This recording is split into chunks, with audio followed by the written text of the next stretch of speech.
পর এক উলামা হযরতগণ আপনাদের খেদমাতে আলোচনা করেছেন। আপনাদের মসজিদের সম্মানীয় ইমাম সাহেব ভাই আল্লাহ করে তিনিও কিছুক্ষণ আলোচনা করেছেন, তাই তো নাকি? ইমাম সাহেবও কিছুক্ষণ বলেছেন আল্লাহ করে। তিনার পর একের পর এক উলামা হযরতগণ আলোচনা করেছেন। আমার জনাব হযরত মাওলানা মোহাম্মদ মাসুম ভাই, তাই তো নাকি? মাসুম ভাই তিনিও বেশ কিছুক্ষণ আলোচনা করেছেন কোরআন এবং হাদিস শরীফ থেকে। আমার আগেই আলোচনা করছিলেন, খুবই অল্প টাইম ফুরফুরা দরবার শরীফেই পড়াশোনা করেছেন আল্লাহ করে। হুগলি জেলা আরামবাগে বাড়ি। ফুরফুরা ফাতিয়া সিনিয়র টাইটেল মাদ্রাসায় পড়াশোনা করেছেন। জনাব কামরুজ্জামান ভাই আলোচনা করলেন। আমি গুনাহগার, আপনাদের ছোট ভাই, ছোট ছেলে হিসাবে আপনাদের কাছে এসেছি। খুবই অল্প টাইম, অল্প সময় কিছু আলোচনা করি, আখিরি দোয়া মোনাজাত করা হবে। আপনারা নিশ্চয়ই জানেন যে সারা রাত অবধি যে জলসাটা হয় তা নয়। সারা রাতের জলসা কি? সারা রাতের জলসা নয়, একটা খাস দোয়ার মাজলিস, তাই তো নাকি? বিশাল একটা বড় যে জলসা মাহফিল তা না, একটা খাস দোয়ার মাজলিস। আমি এসে কমিটি ভাইদের কাছ থেকে শুনলাম, অর্থাৎ ইমাম সাহেব ভাইয়ের কাছেও শুনলাম যে কবরবাসী তিনাদের রুহের মাগফিরাতের জন্য অনেকের আব্বাজান নাই, অনেকের আম্মাজান নাই, অনেকের নানা নানি, দাদু দাদি, ভাই বোন, স্বামী স্ত্রী নাই। আল্লাহর ডাকে সাড়া দিয়ে যিনারা কবরবাসী হয়েছেন তিনাদের রুহের মাগফিরাতের জন্য, ঠিক না বল, দোয়ার মাজলিস কায়েম করা হয়েছে। মিসকাত শরীফের মধ্যে পাওয়া যায় যে ব্যক্তি মারা যান, মারা যাওয়ার পরও আমার আল্লাহ ওই ব্যক্তির আমলনামা, অর্থাৎ কবরে চলে যাওয়ার পরও আল্লাহ ওই ব্যক্তির আমলনামা, তিনটে আমলনামাকে আল্লাহ কিয়ামত পর্যন্ত চালু রাখেন। জোরে বলুন সুবহানাল্লাহ। আমি আপনিও মারা যাব, এই যে এখানে এসে বসেছি, কোরআন হাদিসের কথা শোনা হচ্ছে, কি হচ্ছে না? কোরআন হাদিসের কথা, আল্লাহ রসুলের কথা, দ্বীন ইসলামের কথা, সারা শরিয়াতের কথা, আল্লাহর ওলিদের কিছু কথা শোনা হচ্ছে। তাহলে আজকে আমি আপনি যে এখানে বসে আছি, এটা ভালো জায়গা না খারাপ জায়গা? ভালো জায়গা। তাহলে ভালো জায়গায় বসলে নিশ্চয়ই আপনার গোনা হয় না? গোনা হয় কি? স্বভাব নেকি পাওয়া যায়। এই যে আমি আপনি বেঁচে আছি, নেকি স্বভাব করতে পারছি। আবার যদি কোনো ভাই যদি মনে করে আমি গোনার কাজ করব, ওই ব্যক্তিটা গোনার কাজ করতে পারে না? পারে না? পারে না? গোনার কাজও যদি মনে করি আমি আপনি পারবো দুনিয়ায় বেঁচে থাকা অবস্থায়, আবার যদি মনে করি যে নেকির কাজ করব, সেটাও পারবো আমি আপনি বেঁচে থাকা অবস্থায়। কিন্তু কবরে যাওয়ার পরে, আচ্ছা আমি আপনি কোন নেকির কাজ বা গোনার কাজ করতে পারবো বলে মনে হয়? পারবো বলে মনে হয় কি? কবরে যাওয়ার পরে ভালো খারাপ দুটোই করতে পারবো না। কিন্তু মিসকাত শরীফের মধ্যে পাওয়া যায় যে ব্যক্তি মারা যান, মারা যাওয়ার পরও আমার আল্লাহ ওই ব্যক্তির তিনটে আমলনামাকে কিয়ামত পর্যন্ত আল্লাহ চালু রাখে। নাম্বার 1 সেটা হলো কি, আমি আপনি দুনিয়া থেকে বিদায় নেওয়ার আগে দুনিয়ার জমিনে একটা যদি নেক সন্তান যদি রেখে যায়, শুধু সন্তান বলা হচ্ছে যে না, হাদিস শরীফের মধ্যে বলা হচ্ছে নেক সন্তান। নেক মানে হলো ভালো, ভালো সন্তান, ভালো ছেলে যদি একটা দুনিয়ার জমিনে রেখে যেতে, আমি আপনি যদি রেখে যেতে পারি, যে ওই নেক সন্তান যদি আপনার নামে, বাপের নামে, মায়ের নামে, মুরব্বীদের নামে যদি দান খায়রাত যদি করে, মিলাদ শরীফ আজকে যে দেয়া হচ্ছে, এটা মিলাদ শরীফের পরে এখানে অনেক মানুষের জন্য তাবারুকের ব্যবস্থা করা হয়েছে। এখানে তাবারুক খেতে যিনারা আর খাবেন যিনারা দোয়ার পরে, এই তাবারুকটা যে খাবেন যিনারা, তেনারা সবাই কি ধনী মানুষ না গরিব মানুষও আছে? গরিব মানুষ নয়, সব রকম মিশিয়ে আছে।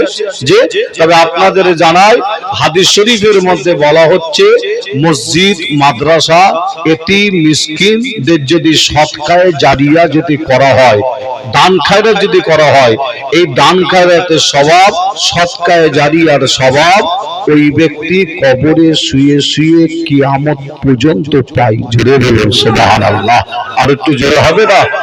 আজকে আপনারা মুরব্বীদের নামে যারা আত্মীয় স্বজন কবরবাসী হয়েছে তাদের রুহের মাগফিরাতের জন্য দোয়ার মজলিস করেছে। তাই প্রত্যেকের কাছে অনুরোধ করব, মাইকের আওয়াজ যত দূর পর্যন্ত যাচ্ছে যেনারা শুনতে পাচ্ছেন, আপনারা নিশ্চয়ই জানেন 12টার মধ্যে দোয়া হবে। এটা নিশ্চয়ই আপনারা জানেন রাত 12টার মধ্যে দোয়া হবে, অর্থাৎ বেশি সময় নাই, একদম অল্প টাইম। দোয়া চান আল্লাহ যেন আমাকে দু চার কথা বলার তৌফিক দান করেন, শোনার পরে আল্লাহ আমাদের সকলকে বেশি বেশি আমল করার তৌফিক দান করেন। জোরে বলুন আল্লাহুম্মা আমিন। আলোচনা শুরুর আগে আমরা নবী প্রেমিক, রসুল প্রেমিক, তাই নাকি আমরা সকলেই রসুল প্রেমিক, নবী প্রেমিক। তাই আলোচনা শুরু করার আগে আমরা সকলেই নবীর মহব্বত, ভালোবাসা যে বুকে অন্তরে নিয়ে একটু জোরে আওয়াজে মহব্বতের সাথে একবার দরুদ শরীফ পড়ি। দরুদ শরীফ আল্লাহুম্মা সাল্লি আলা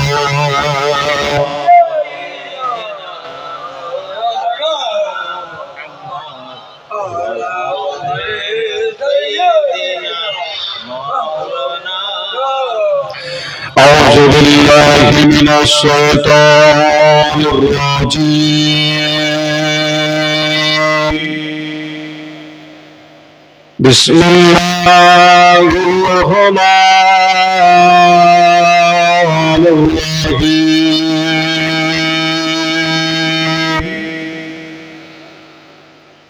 نحمده ونصلي على رسول الكريم أما بعد فيا أيها الهاجرون رحمنا ورحمكم الله. وقال الله تعالى في كلام المجيد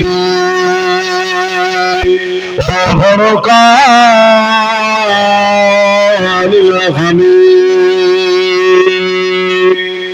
إن الله وملائكته يصلون على النبي يا أيها الذين آمنوا صلوا عليه وسلموا تسليما. اللهم صل على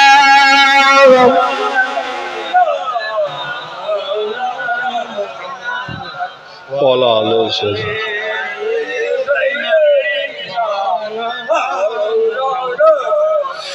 मेरे आँखों के पुतली में जलवाग मोहम्मद का,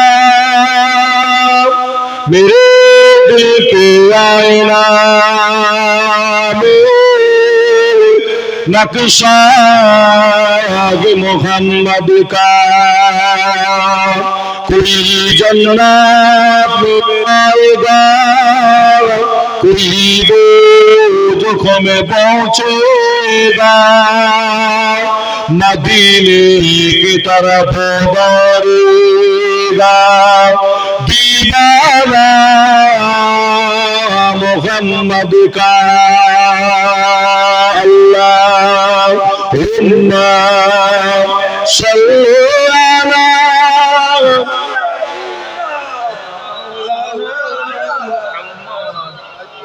وعلى آله وسلم.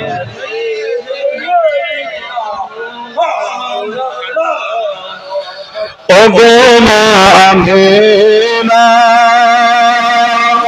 তোমার তোর ঘরে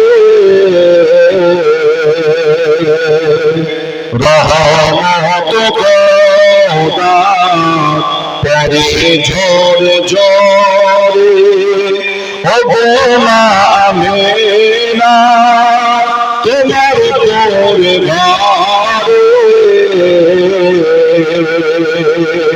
রহমত খোদা পরে ঝোর ঝরে সাহাবী চমন চলো ধন্য গোলাপ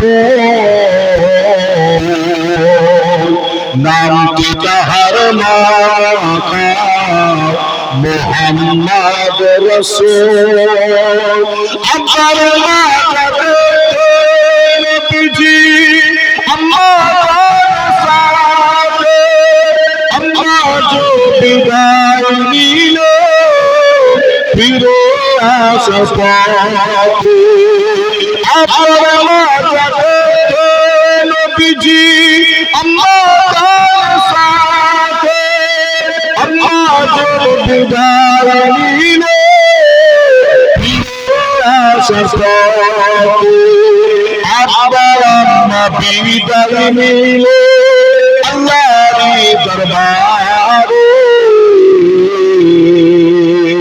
রহমত কোতাল পরে ঝড় ঝড়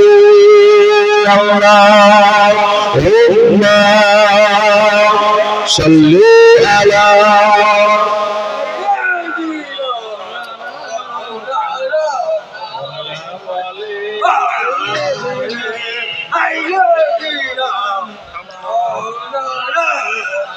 বলো লা ইলাহা ইল্লাল্লাহ লা ইলাহা ইল্লাল্লাহ লা ইলাহা ইল্লাল্লাহ লা ইলাহা ইল্লাল্লাহ লা ইলাহা ইল্লাল্লাহ লা ইলাহা ইল্লাল্লাহ লা ইলাহা ইল্লাল্লাহ লা ইলাহা লা ইলাহা ইল্লাল্লাহ সাল্লাল্লাহু আলাইহি ওয়াসাল্লাম وقال الله تعالى في كلام المجيد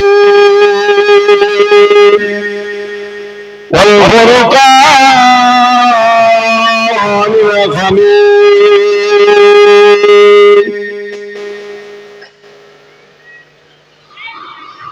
كل نفس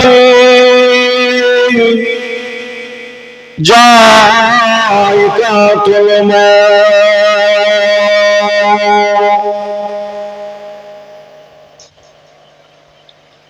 मौत हाज़िर मजलिस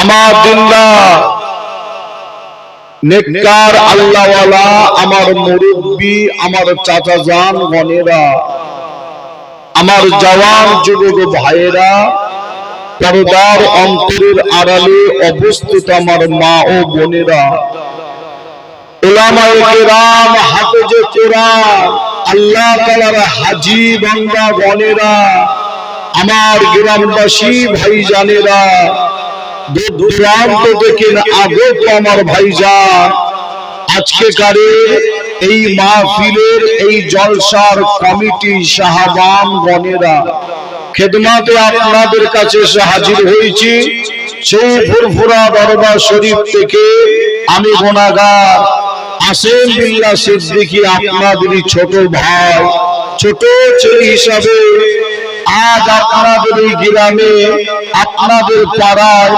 আপনাদের এলাকায় আপনাদের মাহফিলে এসে সর্বপ্রথমে আলোচনা শুরু করার আগে আল্লাহর কোরআন শরীফ থেকে একটা ছোট্ট আয়াত আপনাদের কাছে পেশ করেছি আপনাদের কাছে বলেছি আপনাদের কাছে রেখেছি নিশ্চয়ই আপনারা আমার জবান থেকে আল্লাহর কোরআন শরীফের আয়াতটা আপনারা শুনেছেন যদি কোনো চাচা যদি কোনো ভাই যদি কোনো মা বোন বলেন আমি শুনিনি আরেকবার বলেন আমরা সকলে শুনতে চাই তবে আয়াত বলার আগে আপনাদের জানাই, পৃথিবীর জমিনে আজও এমনও কিছু মুসলমানের ঘরে ছেলে মেয়ে আছে আল্লাহর কোরআন শরীফ খুলে দিলে অনেকে পড়তে পারবে না। যে এই গ্রামে, এই পাড়ায়, এই এলাকায় যদি খোঁজ নেওয়া যায় যে এমনও মুসলমানের ঘরে ছেলে মেয়ে আছে আজও খুঁজলে অনেকবার হবে আল্লাহর কোরআন শরীফ খুলে দিলে পড়তে পারবে না। বহু আমার এরকম ভাই, চাচা, মা, বোনেরা আছে, কিন্তু আমি আপনাদের ছোট ভাই ছেলে হিসাবে আপনাদের জানাই, যিনি কোরআন পড়তে পারে না তিনি কিন্তু কোরআন শরীফটাকে অপমান করে না। অপমান করে বলে কি মনে হয়? অপমান করে যে কোরআন শরীফ যিনি পড়তে পারে না কোরআন শরীফটাকে অপমান করে না।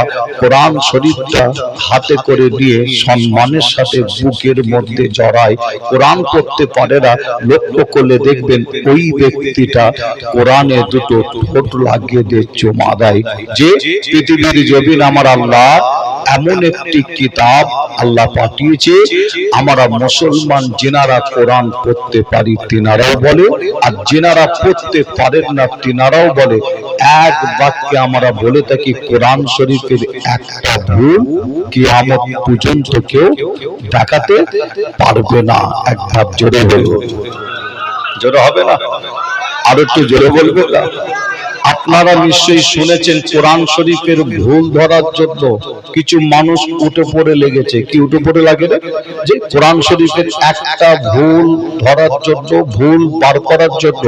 আচ্ছা, এই কোরআন শরীফের ভুল ধরার জন্য এই কিছু মানুষ যে উঠে পড়ে লেগেছে সারা পৃথিবী জুড়ে, শুধু আমাদের ভারতবর্ষ জমিন শুধু যে নয়, সারা পৃথিবী জুড়ে যে কোরআন শরীফের একটা ভুল কিভাবে বার করা যায় সারা পৃথিবী জুড়ে বেশ কিছু মানুষ উঠে পড়ে লেগেছে, এটা আমরা প্রত্যেকেই জানি। কিন্তু আমি আপনাদের কাছে জানতে চাই, আপনারা বলেন কোরআন শরীফের ভুল ধরার জন্য কোরআনের কাছে যারা আগিয়ে গেছে, কোরআন দিয়ে যেনারা গবেষণা করছে, কোরআন দিয়ে যেনারা রিসার্চ করছে, তিনারা কি মূর্খ অশিক্ষিত মানুষ বলে কি মনে হয়? অশিক্ষিত বা মূর্খ বলে কি মনে হয়?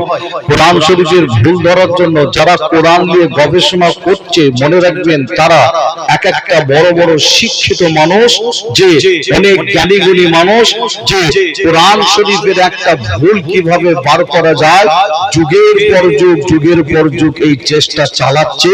তবে আপনাদের কাছে রেজাল্ট আমি একটু দিয়ে যাই।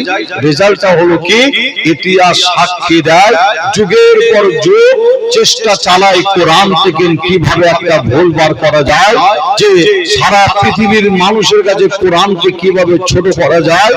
আপনাদের জানাই রেজাল্ট হলো, ইতিহাস সাক্ষী দিচ্ছে কোরআন শরীফের একটা ভুল পাওয়া তো দূরের কথা, কোরআন নিয়ে যত তারা গবেষণা করে, কোরআনের কাছে তারা যত এগিয়ে যায়, যে তত তাড়াতাড়ি তারা ঈমান এনে কলমা পড়ে মুসলমান হয়ে যায়। জোরে বলে, আর একটু জোরে হবে না?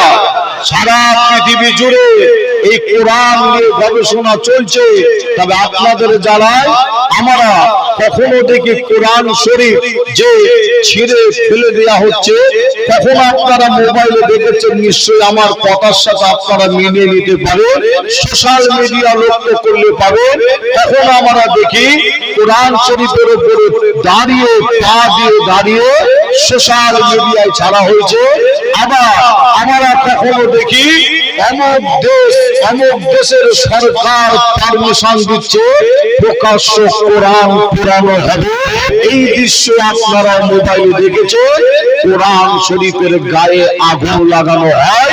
তবে আমি আপনাদের ছোট ভাই ছেলে হিসাবে আপনাদের জানাই, সারা পৃথিবীতে অনেক ধর্ম আছে, প্রত্যেক ধর্মে একটা করে গাইড বুক আছে, একটা করে বই আছে। লক্ষ্য করলে আপনারা দেখতে পাবেন অন্য কোন ধর্মের গাইড বুক কোনো সময় ছিঁড়ে ফেলে দেওয়া হয় না, কোনো সময় পুরানো হয় না, কোনো সময় তাদের বইকে, গাইড বুককে অপমান করা হয় না। দেখবেন লক্ষ্য করে সারা পৃথিবী জুড়ে কোরআন শরীফকে মিটিয়ে দেওয়ার জন্য কঠিন একটা প্ল্যান চক্রান্ত চালানো হয়। এর একটাই কারণ, আপনাদের বলে যাই, সারা পৃথিবীতে অনেক দেশ আছে, একটা দেশের নাম বলে দিয়ে যাই, দেশটার নাম হলো আমেরিকা।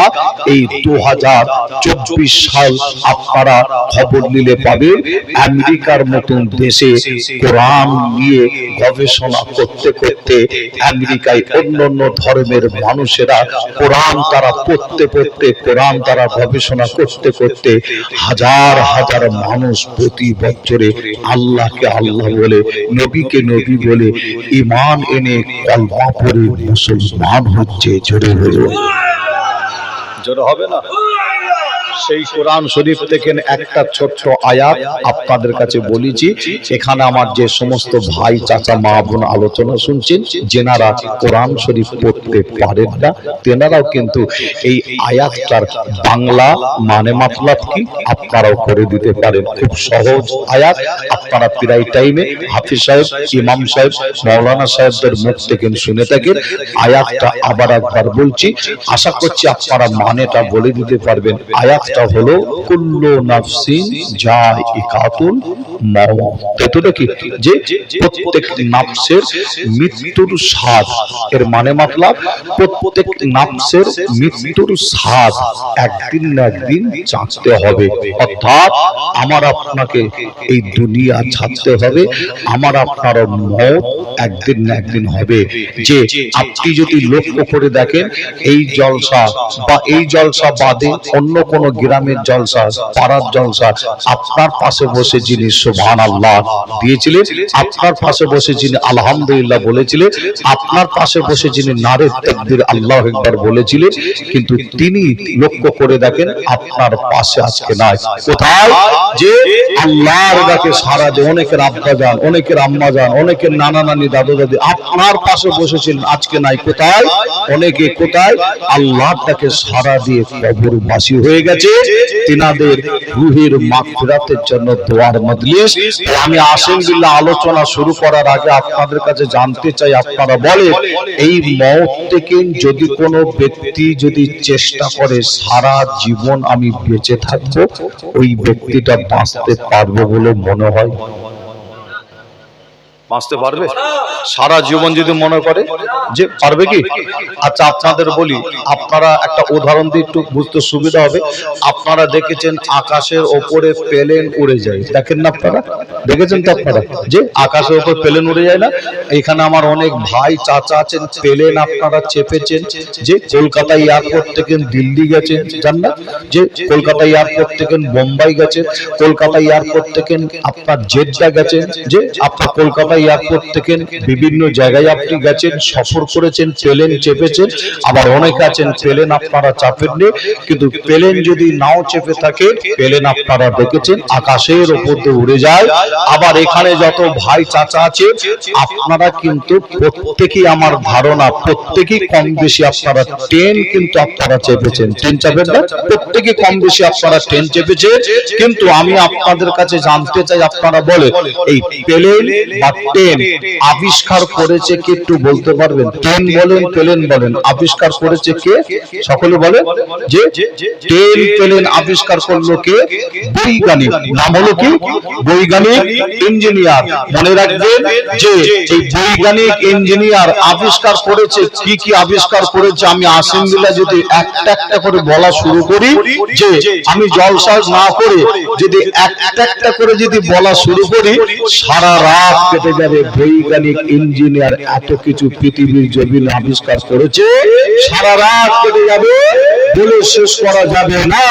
কিন্তু আমি আপনাদের কাছে জানতে চাই, আপনারা বলেন ওই বৈজ্ঞানিক ইঞ্জিনিয়ারের মাথায় বুদ্ধিটা দিয়েছে কে? একটু বলতে পারবেন? একটু জোরে বলেন। বুদ্ধি দিলেন কে?